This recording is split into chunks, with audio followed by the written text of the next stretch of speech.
અંદર એક ભૂતકાળનો એક વિચાર આવે માનો, અને એ વિચારની અંદર મારા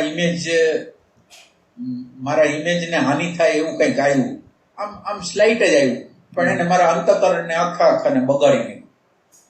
મારા અંતઃકરણને બગાડી નાખ્યું. હવે એટલે અંતઃકરણને અત્યારે એને બગાડ્યું ભેગું જ જોઈ લીધું.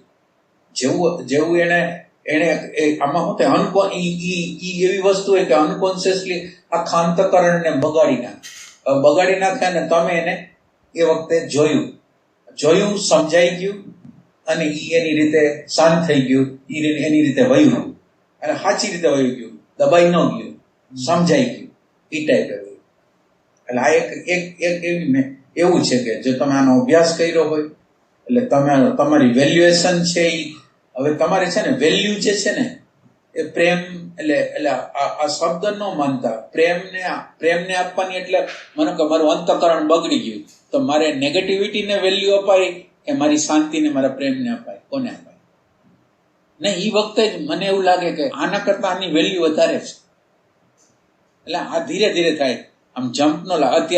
અત્યારે અહંકારને તો કોઈ પ્રકારના પ્રોબ્લેમ થાય ને તો એ તો જમ્પ જ મારે કે ગોયરું, આ બધી પ્રેમ ગોયરો, શાંતિ ગોયરી. અહંકાર પોતાની રીતે પોતાનો આમ અડીગો જમવા માંગતો હોય.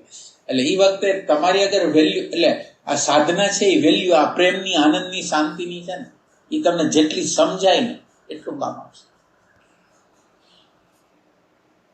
અને બધું કર્મ જે થઈ ગયું છે ને, એક વસ્તુ યાદ રાખો કે આ બધું હેપન, એટલે સાચું બોલો ને તો એ બધું કુદરત જ કરે છે.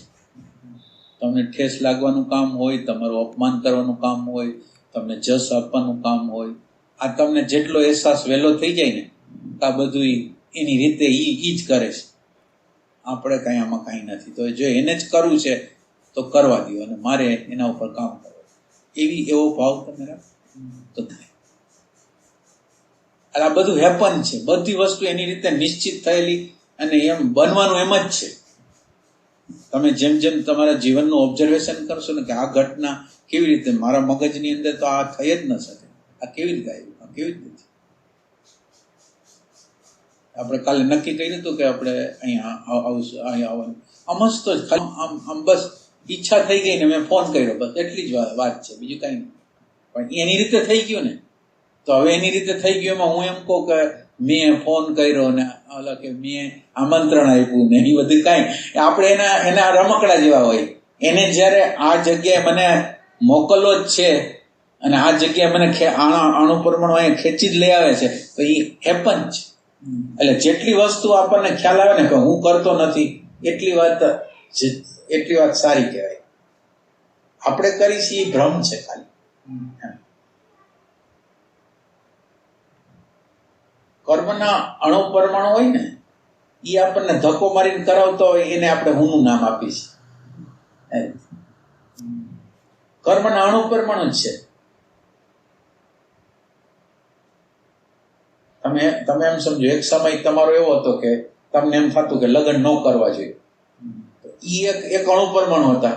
પછી લગ્ન કરવા જોઈએ, માનો કે ઈ પછી હવે કોઈ ત્રીજી અવસ્થા આવશે કે આના કરતા કંઈક ત્રીજી સ્ટેપ આવ્યું હતું. એટલે બધી વસ્તુ એની રીતે ફરતી હોય, અને આપણને એમ લાગતું હોય કે આપણે કંઈક ફેરવી છે.